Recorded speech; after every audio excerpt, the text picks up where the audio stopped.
We will call the finance meeting to order and we'll begin with a roll call, please. Commissioner Nieder, Here. Commissioner Fashi, I'm here. Commissioner Eichelberger. All right. Is there any public comment to be made? Is there anyone online, Lauren? If there is someone online, please use the raise your hand feature. Nothing? All right. No public comment. Anyone in the room? We will then go on into the approval of the minutes from the March 27th meeting. I'll move to approve. Okay. I'll second. Moved and seconded. All in favor, say aye. Aye. Aye. All right, we have one topic of discussion today, and that's going to be a presentation on the PAC CPACE program. And we have Brian Hillard here. Is that Hillard. Hillard? Okay. From the Sustainable Energy Fund. Welcome, Brian. Thank you. And I should be joined shortly by my colleague Elaine. She had trouble on the way, the transportation issues with her bike, but she'll be here shortly. So, but yeah, thank you for Cumberland County staff, the commissioners, everyone for the opportunity to speak today on CPACE. CPACE is it's an acronym. It stands for Commercial Property Access Clean Energy. And you know what that means is it's a financing program that attaches itself to certain properties and it gets billed as a particular assessment. Introduce ourselves. To introduce ourselves, my name is Brian Hillard. I am from the Sustainable Energy Fund. We are a nonprofit that's been operating in Pennsylvania for approximately 25 years now, doing energy efficiency, renewable energy programs. We were formed through deregulation. Funded initially through PPNL, we're a standalone nonprofit that does a suite of energy efficiency programs throughout the state. So when 2018 came across and the CPACE program had come to Pennsylvania, we, as long as our stakeholders, kind of stood behind it with our experience in energy efficiency and how it could benefit stakeholders in Pennsylvania. Thanks just quickly.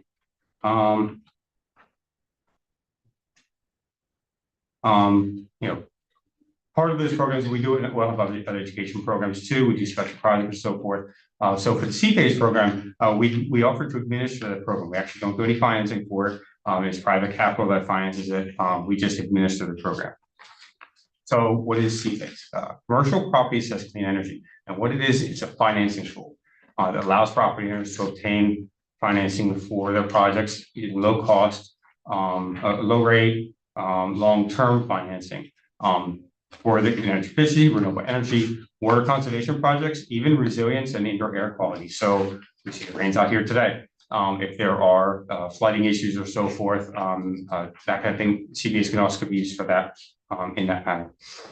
And what this does is creates measurable savings. So how it's basically set up is whether you have a baseline or whether you're starting new construction, CPACE finances the energy components of a building or water conservation or so forth over and above what code or what baseline would mandate.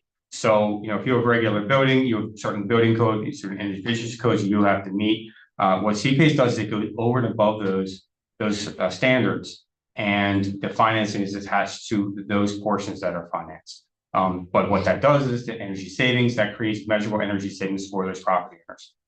As I said, this is done through a special tax assessment.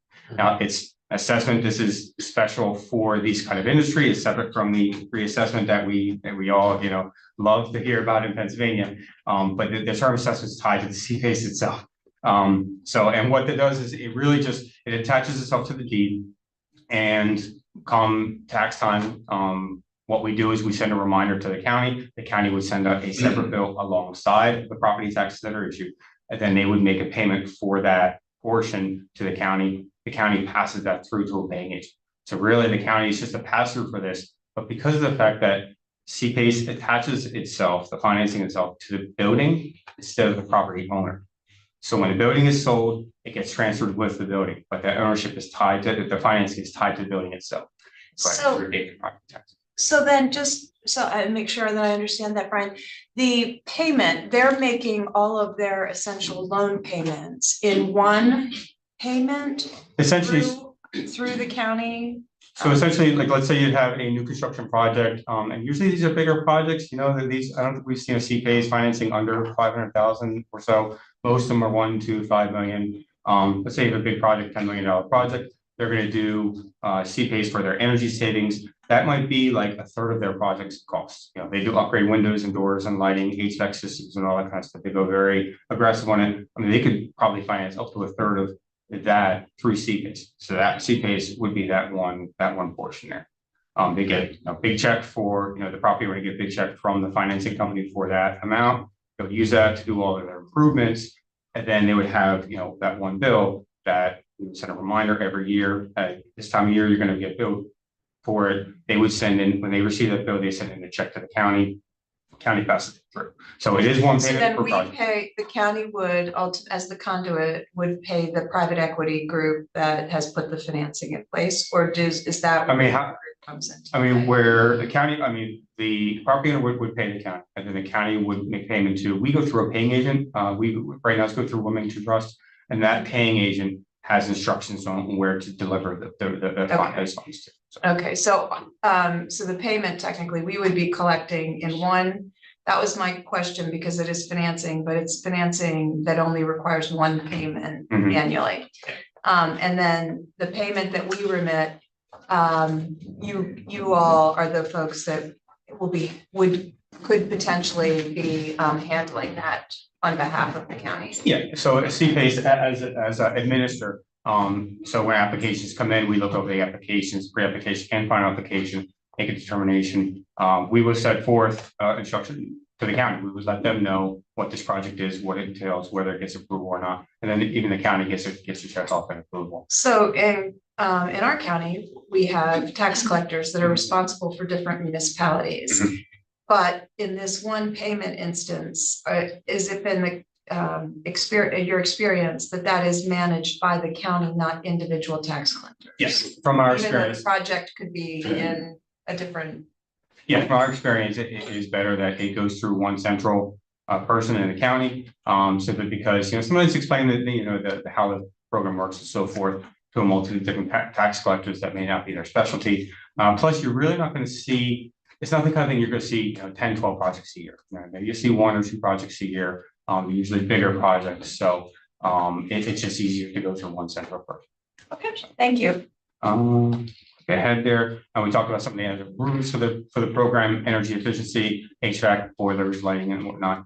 Renewable energy systems, we've had several projects already utilized for solar. I think one of our earlier ones was, small industrial, and it's one of the benefits of this kind of program that it enables even though smaller, like a small industrial plant, something like that, to supplement their own income, supplement their own resources, put solar system on their facility, and generate their own. Demand control energy storage, water conservation fixtures. Many of our projects have utilized a suite of measures, mostly energy efficiency, but many times water conservation as well. Indoor air quality, especially, getting out of the COVID phase and whatnot, we are distinctly aware of how indoor quality is a benefit to everybody. That can be used for CPACE as well. Our building actually is a net zero energy building, our office. So we have these energy recovery ventilators that are 70% plus efficient and continuously deliver fresh air into our building while controlling how much energy we use for that. Resilience measures. So we have, rain issues, we have, wind issues and whatnot. If you have a property that is susceptible to those kind of things, maybe you have a certain property that might withstand flooding issues, but they can't resolve those other ways. They can use CPACE to shore up the foundation around their building and so forth. Ancillary costs going to be included. So the one solar project that we had was in Green Lane. Montgomery County, they need some improvements to the roof to make sure that it could support the solar system. Those could be rolled into the CPACE as well. And all project costs. So, hard costs, soft costs. When we receive an application, we require that a professional engineer sign off on that. There is, preparatory work that has to be done to show that what the energy savings is and all that. So, that those costs can be rolled into the program as well. As you see here, we're actually at 28 counties right now. Lackawanna County had just enabled this morning as well. But we have many counties across the state that have enabled the program already. You can see most of the more usually cluster more towards developmental centers. I mean, we've had Philadelphia and Collier County for the first ones to sign up, Allegheny County as well. But even some of the other counties, Center County and so forth. We've had a lot of interest from even some of the other industrial kind of sectors that have wanted to consider CPACE as an option. So even if we haven't seen any projects in some of the smaller counties yet, the potential is there, and it is enabling that opportunity for them to take advantage of the program. What this does for the county, first off, it's local investment. You are improving the building stock of those construction projects. I mean, first, some of these projects are even enabled by CPACE because it opens up another financing option that may, enable that project go forward. But it enables local investment. So you're putting higher grade energy efficiency equipment in your buildings. You put solar systems and whatnot. So doing those projects and creating that work allows for that kind of local investment and creates jobs in those fields. Creates a healthy environment by reducing the amount of pollution, reducing the amount of energy we need, and modernizing building stock. A lot of the equipment that we're seeing now is incredibly efficient and it's very reliable, and it's good to get that kind of equipment in a building stock going forward. See how it's being used most of the time. A good portion of the time, energy efficiency is involved in many of these programs. A lot of these things are a multiple of uses as well. Renewable energy is also a big part of that. And then you can see too the types of projects that are eligible for CPACE. It's really only small residential and government. So any multifamily residential 5 units or more eligible.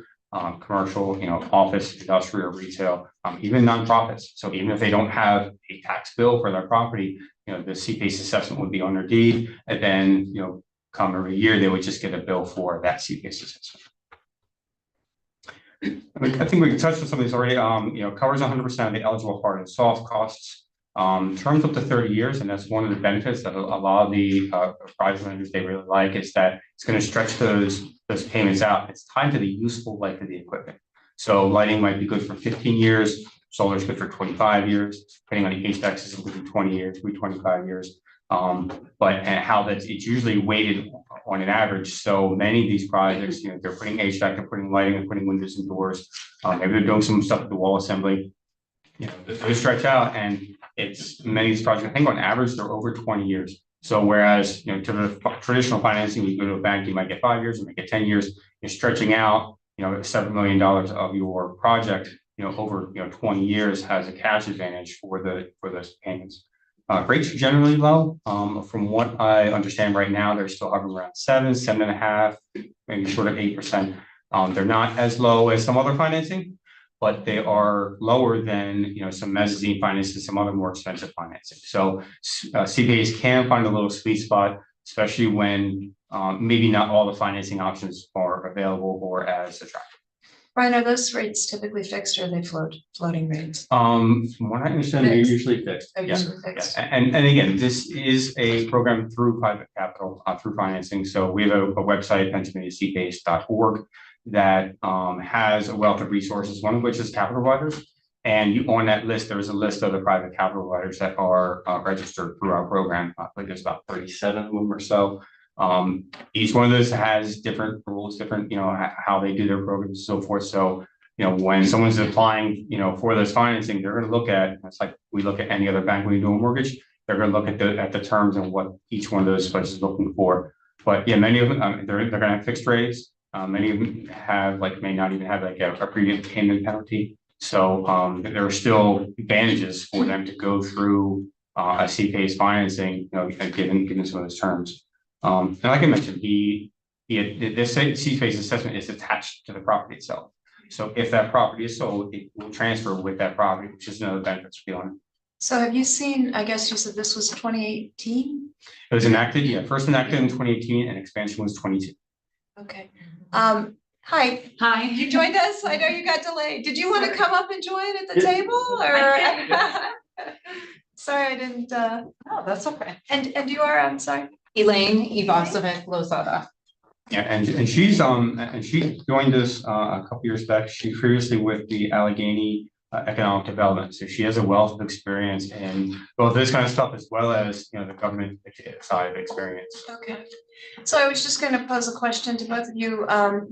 Since this program has been in place, have you seen resale of buildings where this financing has been structured and transferred?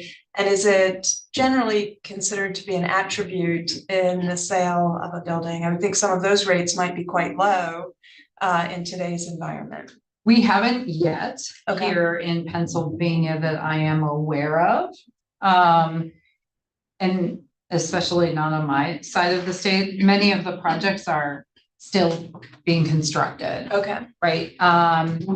Nationally, as far as the trade organization's information says that there is not necessarily a detriment to a building at sale. Typically, it modernizes the building, makes it more efficient, so utility bills are lower. That's looked favorably upon. So at first glance, you might think, okay, so in the unfortunate event of a tax sale, which we've seen one nationally, would this be a harder property to sell or unload? And you might think yes at first, but then not necessarily, because they're not, the remaining debt stays with the property in a sale. So say it was a $1 million property, had $500,000 or not it had $1 million in upgrade, it becomes a $6 million property. Maybe after about, maybe there's $4.5 million left on that debt with the mortgage and some CPAs at a tax sale. It won't look like, oh, this is an over improved property, this is going to be too hard to sell. It is still going to be that original property cost plus $1 million solar panel and $200,000 HVAC system that's new. So I don't want to make that value judgment that it's a favorable property, but the equipment and the life of that equipment and the stability of that equipment is still there at a sale. And then that brings up a good question of these. If this, unfortunately, one of these would go to a tax sale, it is handled as every other tax sale. There's no additional requirements made of the county in executing this any differently. Correct. The county by statute has to follow their foreclosure process. Yeah, and we will say it is a very low incidence rate from published literature. What we've seen, there's been one nationally. We actually reached out to kind of follow up on that just to get some, a little bit more detail on that. It was a project out in Missouri. It's an agriculture producer that, from what I understand, was over leveraged. He's just trying to make it work and just couldn't do it.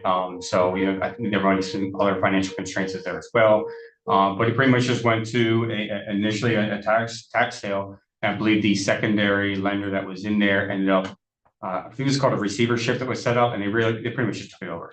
So, there's still processes in there where, other entities can kind of jump into place and kind of take it over. And I think that even the speaking with other capital providers, that's probably what they would do. So it's harder to find out how many might have been in delinquency along the way. Yeah. And then were paid, but so we don't know that, but one foreclosure that we're in.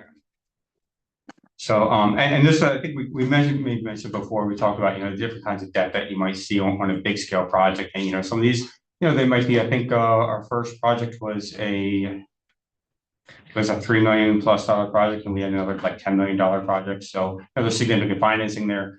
And there's many structures of how they finance that, but where a CPACE comes in is that, it can either take off some of that financing that it will reduce some of the other, a load on there, which, sometimes we've had, some of these capital providers reach out to us to say that trying to make this project work but their primary financer is only willing to go up to X amount. If we can get a CPACE financing for the rest, it would make the project work just great. That other times, sometimes it just adds on to the project and makes the project more viable. sometimes it's just frees up some capital for that developer or property owner to invest elsewhere in the community. So it does open up another financing option that alleviates some stress and prevents or presents more opportunity for property owner. Process, we would usually have capital providers usually reach out to us first, so that's it with the project. But we've had on occasion property owners reach out to us as well.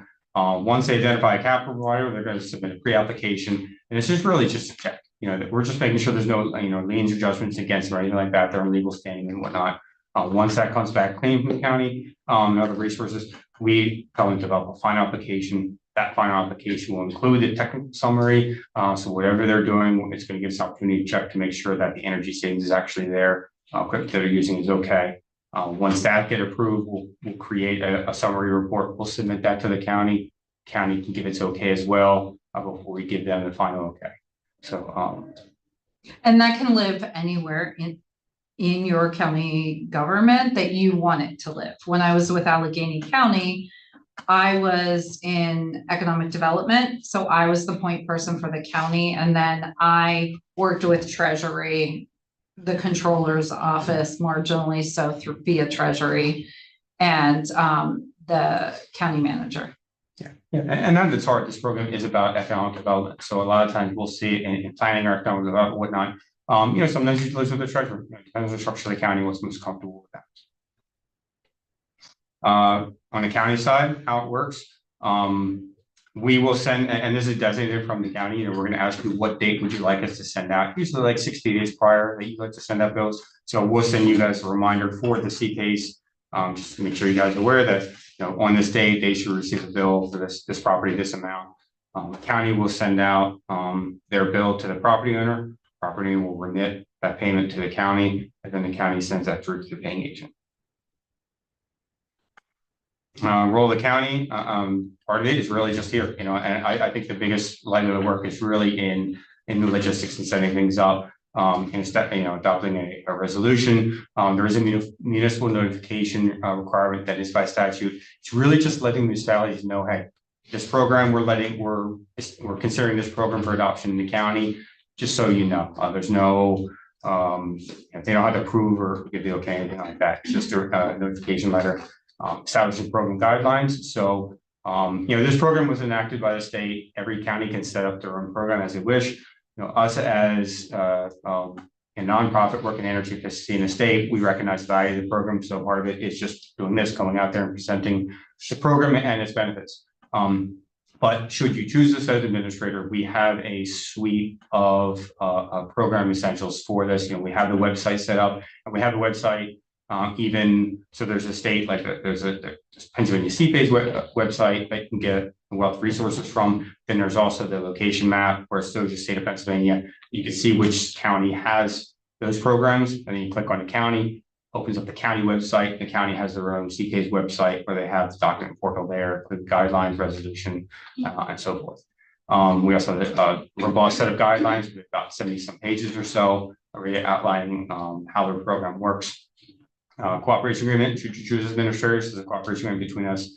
There is a statement of levy and lien. I don't say it really approved, but we do give that to the county to make sure the statement of levy and lien is the four-party contract for every project comes through. There's agreements between the capital provider, the property owner, administrator, as well as the county.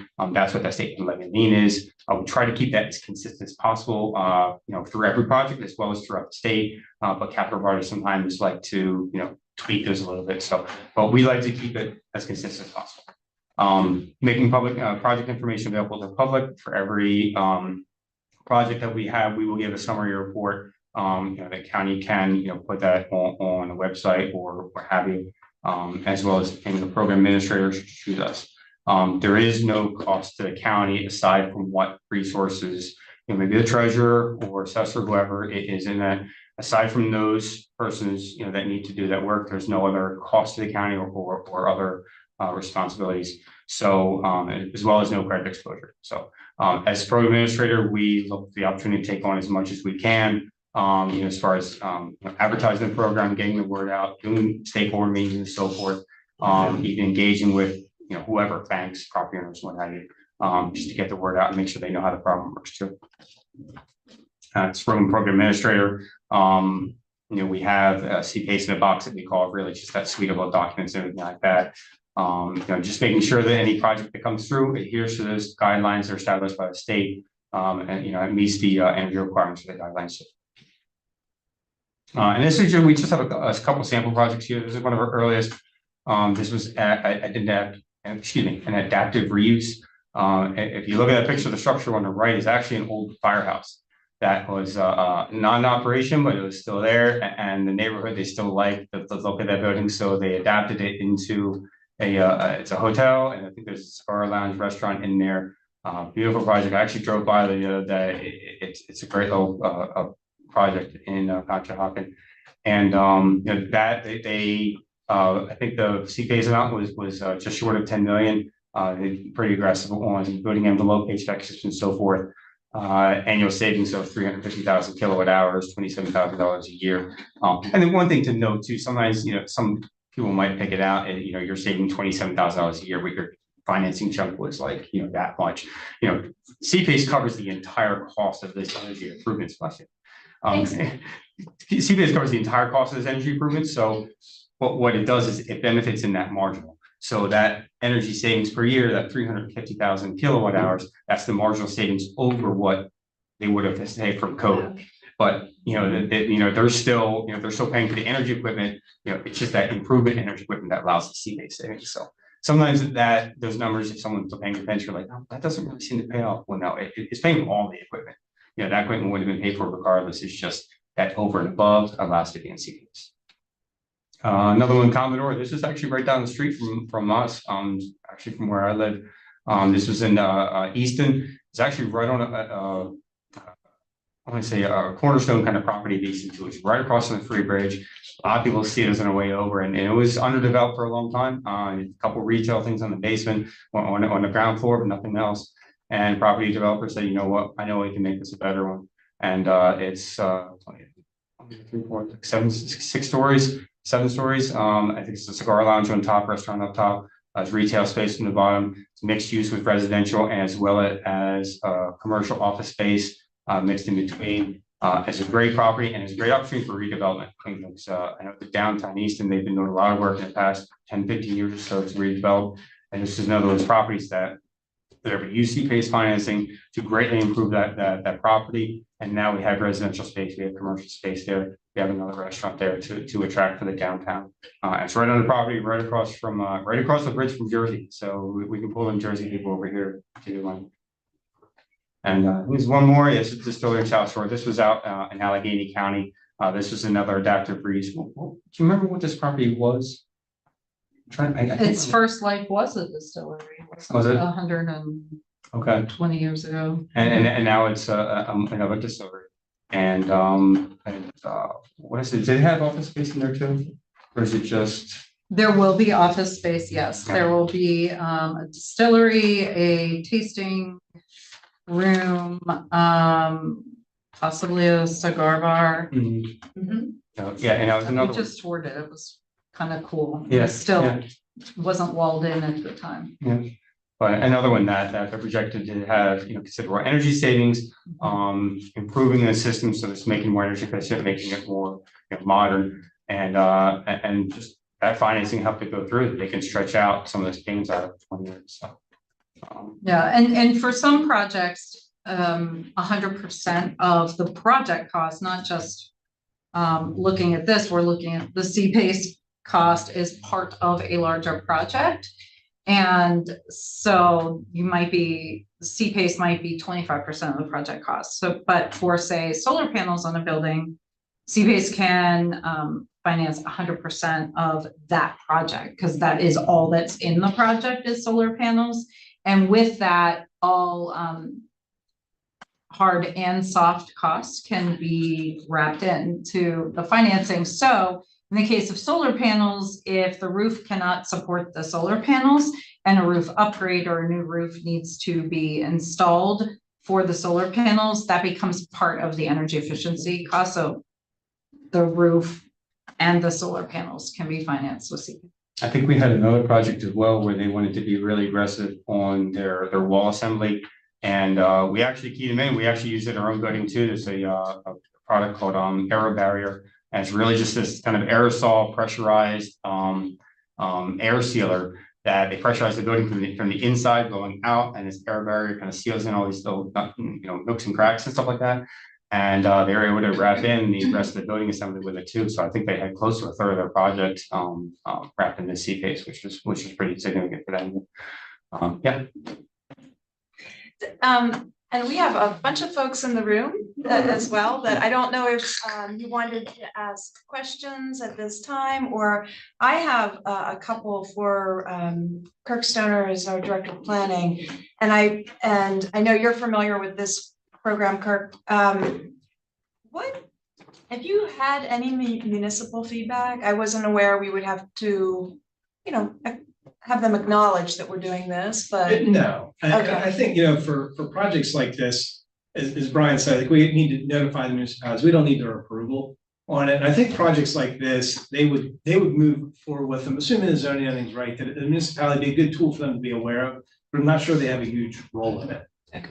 And I think, Brian, when we talked, you said you were aware of 3 projects that were interested potentially in Cumberland County, it's like potential $80 million type investment. Potentially, yeah. And one of the keys is too, is that sometimes we've had potential projects, they've reached out to us, said, hey, we really like to use C-phase. Can you get it working in this county? Work to get it in neighboring county. And 3 months down the road, they end up getting financing elsewhere. So part of it, it's about the opportunity, and it's about opening that door for that potential for that financing. Sometimes the banks will say, because one of the keys to the program too is that the C-based financing takes a first and prior position. So, in case anything goes wrong, county gets paid first, taxes get paid first, but then CBS gets paid right alongside, like right after that. Then other obligations come in. So sometimes, there is a lender consent. So if they're doing a project like this, they're getting financing for some of the other parts of the program, that other financer has to sign off to say it's okay that we're getting C-based financing. Do you happen to know, Brian, are digesters considered a project that are eligible? I believe so, yeah. Okay. Yeah. Great, okay. And that's a great question too, Yeah. because that's a that addresses our FPR issue. This is another tool then to incentivize our construction in the county. Right. Yeah. And I was just curious, you mentioned water conservation. Can you give me some, I can't visualize or come up with something where you would have that kind of volume of over, say $500,000 in a project that was involving water conservation. Can you? So for most of the projects, and I think these previous to both Commodore and Sora West have both utilized water conservation, it's going to be wrapped into the other suite of components. So, you're probably not going to get a project that is solely water conservation that you're going to get approved from a lender. Most of the lenders in this C-PACE space, they like larger projects. They're not going to dole out $10,000 and stretch that over 20 years. But wrapped into other components, yes, I can. So that's efficiencies in the way that the water is managed within a building, not exterior to the building. So I was It's water usage. okay. It's all. Yeah, that's water usage, but then exterior to the building, you might get into resiliency issues like flood mitigation, how water is being collected on the facility for flooding or whatever. And I also see the chairman of CADIC is here. Jonathan, did you have questions or want to offer any comment? No, I'm mostly just here to listen. I have my professional practice worked on a number of projects with the Sustainable Energy Fund and with Elaine in Allegheny County, where we were Developers Council on a solar renewable energy project. Was, I think, maybe the second and third project in Allegheny County after the distillery. So that was 2 or 3 years ago. But yeah, great experience. And I think, again, just to reiterate, it's another tool in the economic development toolbox. And from the developer's perspective, it provides long-term fixed rate financing, which, as you know, as a former banker, especially in this lending environment, it's hard to obtain commercial lending with a fixed rate beyond, 5 years or 7 years or 10 years at the most, whereas you could do for a solar project, 100% fixed rate for the full useful life. So, and yeah, the cost of capital, my experience is generally about 3% over the 10-year treasuries where the capital providers come in. So right now, like 7, I think 10 years like at 4.3 today. So you're also getting a rate that's below what you would probably get, primes at what 8.5 now. So you're getting a long-term fixed rate it's viewed by the lenders as highly secure because it is the first priority. It trumps all the other existing commercial mortgages on the property. So it's an ultra secure form of lending, and that's what allows them to offer such a long-term fixed rate. But as far as the impact on the county, as Elaine said, I know a lot of counties handle the administration differently. In Allegheny County, Elaine, one of the many hats she wore was as the program coordinator for Allegheny County for the CPACE program. But I think it differs by county. It's certainly something that we'd be happy to discuss with the three of you more about what role CADIC could or might play in helping to at least promote the program as an economic development tool. And I think there's not a heavy burden on, as both Brian and Elaine indicated, on the county administration. I think it is good to have a kind of a point person like Elaine was before she joined the Sustainable Energy Fund in Allegheny County. But she really was just kind of the liaison between the developers or owners that were interested in the program and the Sustainable Energy Fund, helping them get the application materials, helping them compile them, and then making sure they got to the right place for further review. And all the due diligence side is done by the Sustainable Energy Fund. And they have a great team and great process. My experience working with my client, was very good experience. So they've been doing it for several years now, and I think they do a great job. I mean, they really, there's only, outside of this city and county of Philadelphia, they are the CPACE program administrator for every other county in the Commonwealth that has approved a CPACE program. My understanding is that right? Yeah. So they have a great team in place, a great process. Aside from the making sure that the bill goes out either through that's something we have to figure out, as you indicated. I think mostly I live in Carlisle, so the county and the borough bill all go out on, under single tax collector. So I think, Brian, you were suggesting maybe it'd be more efficient for the county to have either a treasurer and assessor or whatnot. The treasurer or the assessor send out a stuff. Yeah, that would be a little bit of an administrative burden, but I mean, even then, maybe you have 1, 2, 3 projects a year or something like that. It's really not an overbearing burden to send this out. And Jonathan, that was one of the things that when I had heard about this when I was treasurer, something that I felt would be really not difficult operationally to do. It was the more from my perspective of the tax sale. Something goes wrong. One of the other questions I had, Brian or Elena, is is there any requirement that it be owner occupied? Facility be an owner occupied, or do investors do these projects in markets that they're? It does not need to be owner occupied, Okay. but the property owner is the one who takes on the debt. Mm-hmm. Yeah, and I should actually note too, because you mentioned that, the resources of the county, the county's still open to putting the fee if they so choose for the project. So, if there's knowledge that, this is taking, a couple hours of our time to send out that bill, send the payment, whatever, so we've had counties put in, and I'd say maybe a third of the counties opted not to, and then maybe, the rest of them, maybe there's $50, maybe $100, maybe $200, it depends on what, that time, what that resource costs to the county. But if that's a side that, you need to account for that too, that's fine. Thank you. And you're not talking about hundreds Right. Yeah. Right. Allegheny County collects $250 per assessment per project each year. And how many projects has Allegheny County done? 5. I see we have some folks from finance here as well, and is there a question that you have, Dana? I do have a whole slew of questions, but keep them limited. So if we would have to go to tax sale, one, who decides the timing of that? Is it the lender or is it the county?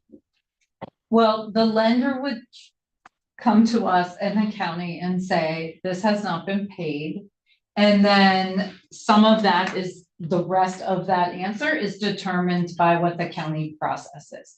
So whatever process the county would follow in any other situation would be how they would have to follow it here. Now, questions we had when I was on the flip side was, well, not every property is taken to a sheriff's sale in the same way, mostly the same way, but there's factors that play into it. And so what do you do if you have a property that's like, you have 2 properties that are up for sale? What do you do? How do you determine which one is the CPACE property? Whatever the county's process is, just needs to be followed. And I think you just answered one of my other questions. It's gonna go through sheriff's sale, not tax claim sale. Yes. And do we have any liability on the defaulted payments in any way? No. So what happens when, in a perfect world, we send the bill out, property pays the bill? What happens when they don't pay the bill? Now, what do you mean? So More specific, like more, we send the property tax Mhm. bill April 15th, whatever the date is. They have a due date, right? Make a payment for us to pay the paying agent. What happens when they don't pay us? Who goes after that payment? Is it the county or is it? the capital provider will be seeking that payment, right? We have gotten involved. There was a late payment. And we then, correct me if I'm wrong, because I wasn't actually part of it. It wasn't actually late, as far as formally, it was just past the April 15th date. So it was, I guess, technically late, but that's often the case. The county notified Sustainable Energy Fund. We notified the capital provider, and then the county notified also the capital provider. It ended up getting paid in a month, I believe. And I think, I actually don't, And so when we haven't had a situation, I would have to look up in the operating procedures how that plays out.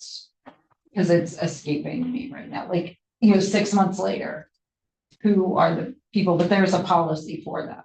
So the onus wouldn't be on the county to make that payment without. No. The county would not have to make good on that at all. that is the property's responsibility. Good. And then it's up to the county. Well, it is not up to the county if you have a discount period.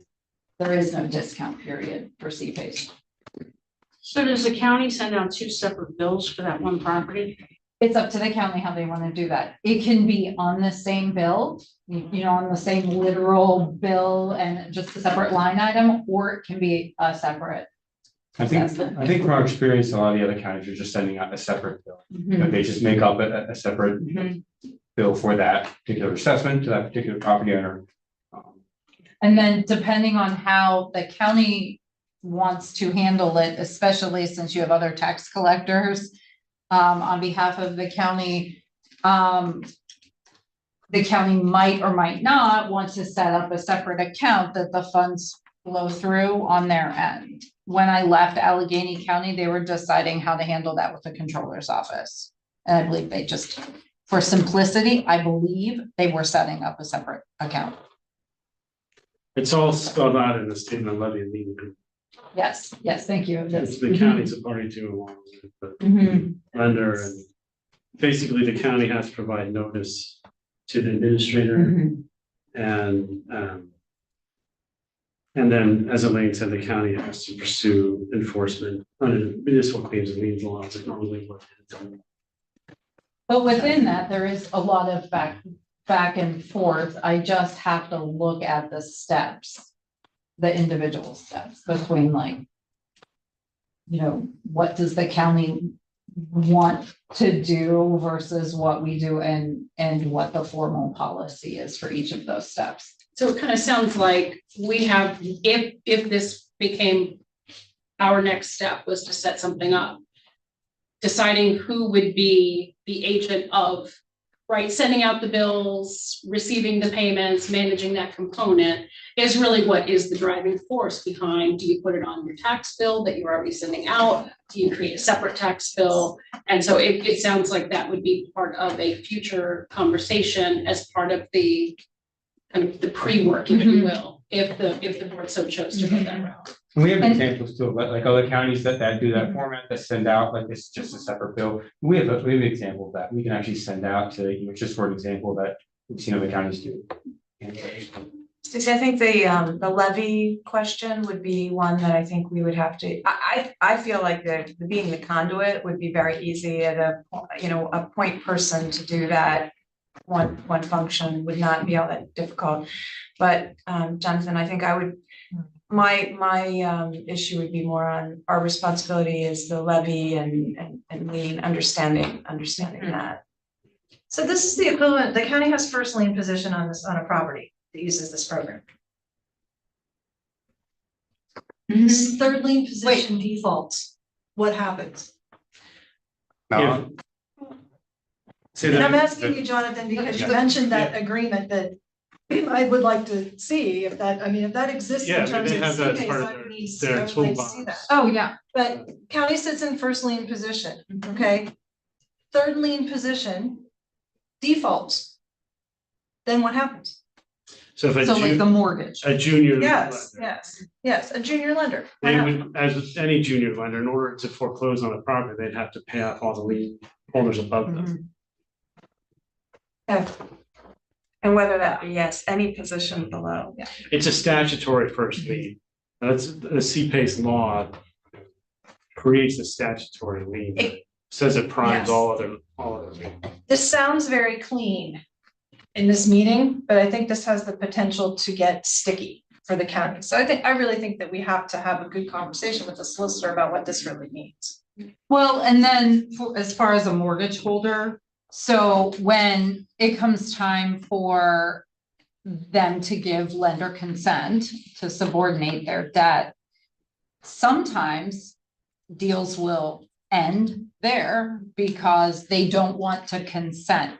What we do find more and more as time goes on is the more familiar those lenders are with CPACE, the more comfortable they are with giving consent. And statewide, those documents are purposely very streamlined. So we worked very hard with stakeholders prior to adoption at the state level to create that CPACE in a box that makes the program guidelines, the statement of levy and lien look very standard across the state. So once a lender has experience in one county, that looks the same across the state.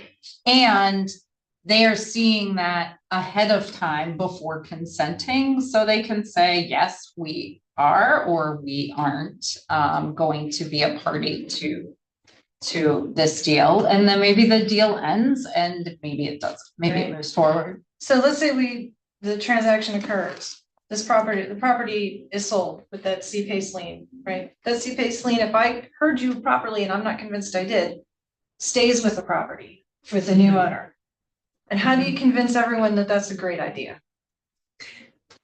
I mean, it really, but the thing is too, that the CPACE financing, it's just like, it's just another form of financing. So whether they have one mortgage for the entire property, or now they have two separate ones, one for, 70% of the property, the other for the energy components, it's just two separate mortgages instead of one, but that one has a longer term to it, so.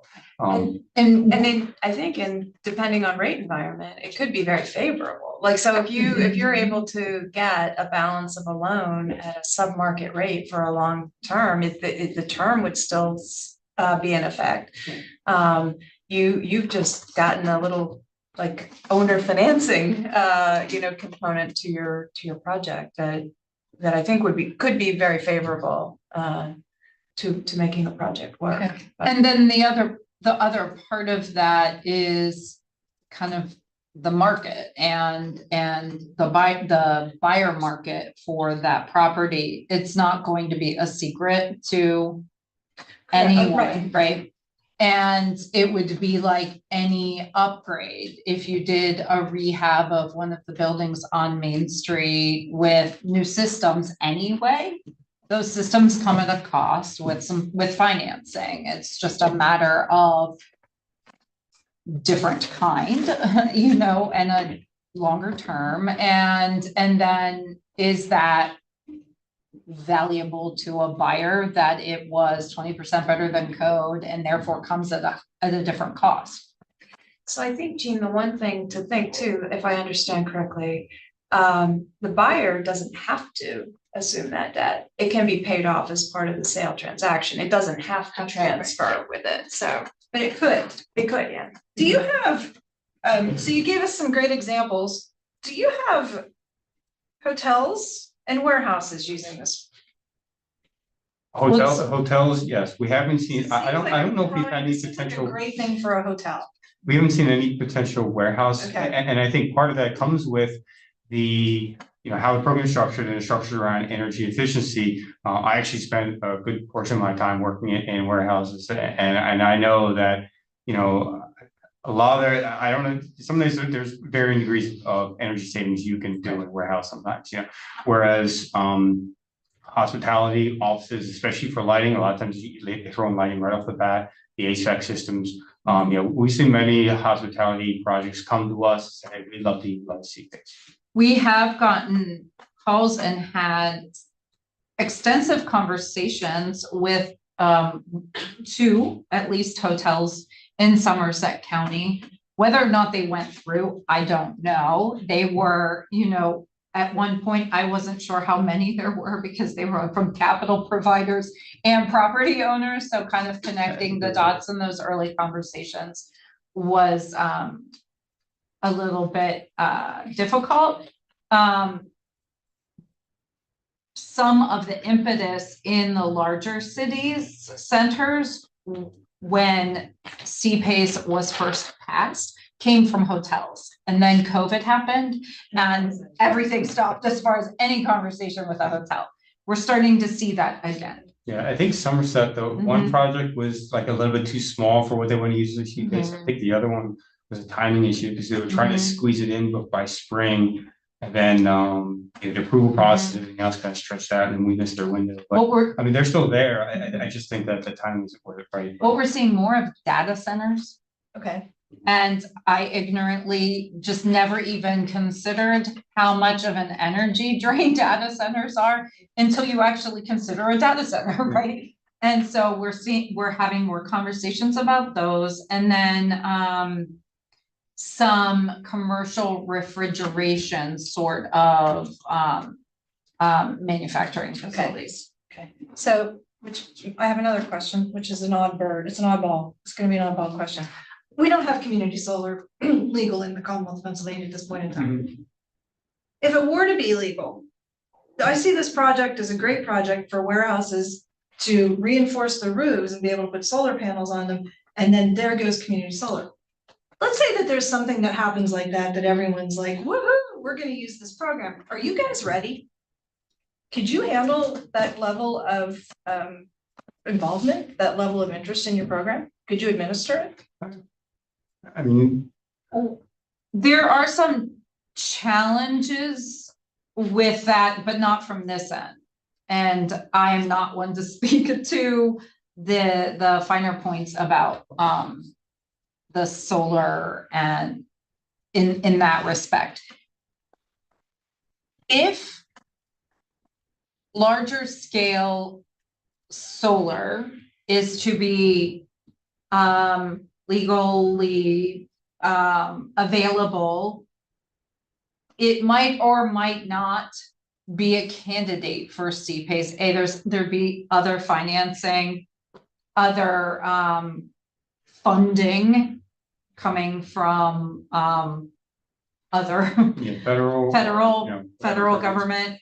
government. It wouldn't necessarily go through us. Yes, are we able to scale up? Yes. As an organization, are we prepared to do that? There's been conversations about that. Here's why I ask, look, because the county would, if the county gets involved in this, right? And we're clipping along, and then there's something that intervenes that creates chaos. Like, we don't have we're not equipped to take on someone else's chaos. Okay, Right, I mean, so we've got to be very careful about that. Like, we'll think something is great, and then we find out that administratively, it's not so great anymore. Or something intervenes at an organization and we Sure. go, oh man, this is not even remotely worth our time anymore. I'm just wondering about your structure and what your plans are for growth. No, absolutely. And I can't speak about the plans for growth. We cannot speak about that. That would be our board and our executive team.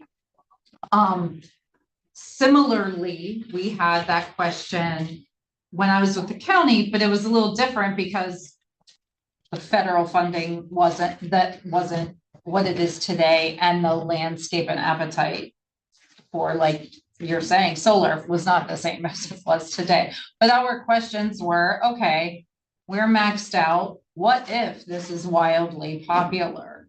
And we looked nationwide at what that project volume could look like. And typically in Philadelphia, there were expectations of first year, there'd be 5 projects and then maybe 7 the next year. In Allegheny County, we will be thrilled if there's 1 project the first year. The next year, we hope to have 3. The following year, maybe add a project or 2. As it turned out, we had 1 at the very tail end of the very first year in Allegheny County. And then the next year we had 3, and the following year 1, and then am I calculating that The right? interest rates went like this. Mhm. Yeah. So we quickly learned that the nerves that we had over that maybe didn't bear out, but in what you're talking about, that could be different, but I don't know what that could look like. But if it happened at once, sure, I think everybody could be scrambling statewide, but if it's scaling up, I think too, yeah. And there's other.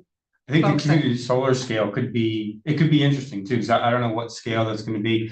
Like we've had larger scale, solar projects in the state, but they're not reaching out for CPACE because the financing they're getting is usually a lower Yeah. rate than CPACE. So, we fill in a certain niche that's like maybe the smaller scales, solar systems on a commercial or something like that.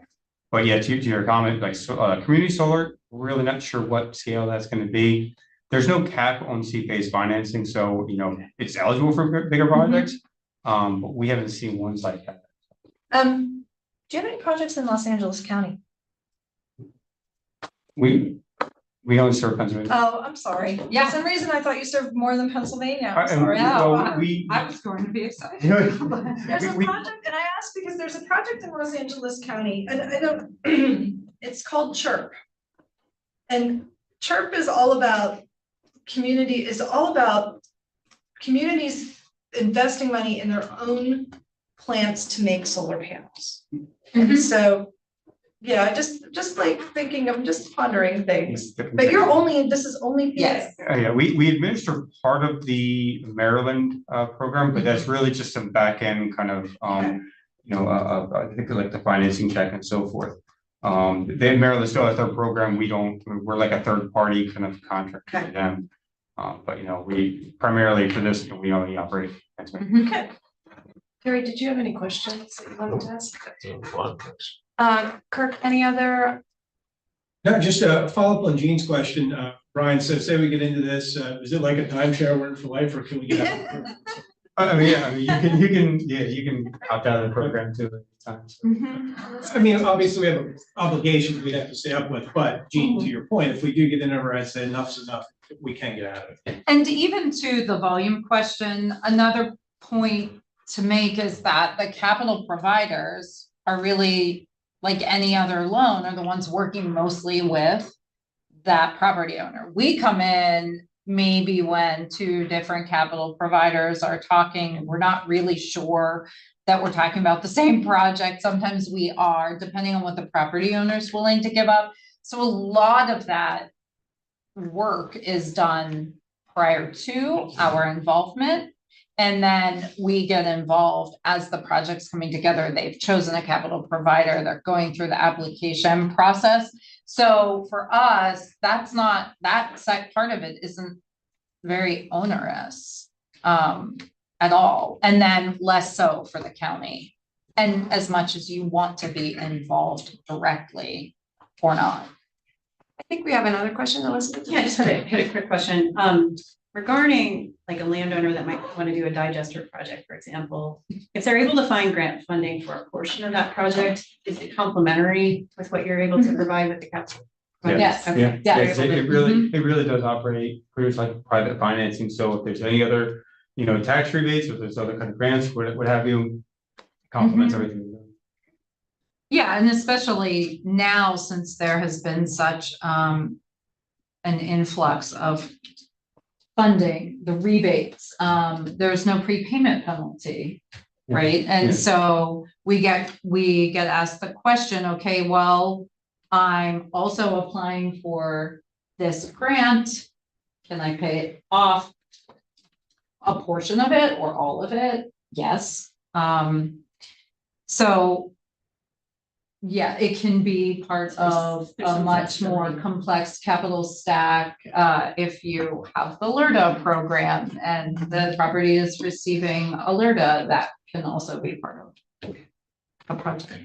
Just one other very quick comment to Commissioner Fauci's question and concern. I think it would be good to ask Solicitor Brenneman to confirm that. My understanding that under the municipal claims and liens law, that the county could collect its costs of collection, including plus penalties of interest. So Yes, it can. any costs that the county would incur in pursuing collection, it could be paid back. Yeah. If it ultimately goes to sheriff's sale, or if they end up paying it, before it goes to sheriff's sale, the cost of collection can be billed to the property. But I would definitely would want to keep the confirmed. Yeah, look at the documentation, yeah. Well, thank you very much. And is there any, going once, going twice in the room? Any other? Thank you very much for coming in. We appreciate the presentation. Absolutely, the opportunity to come out. Yeah, thank you. Thank you so much. Is there any other business to come before the board at this time? Hearing none, would someone like to make a motion to adjourn? With the term. Thank you.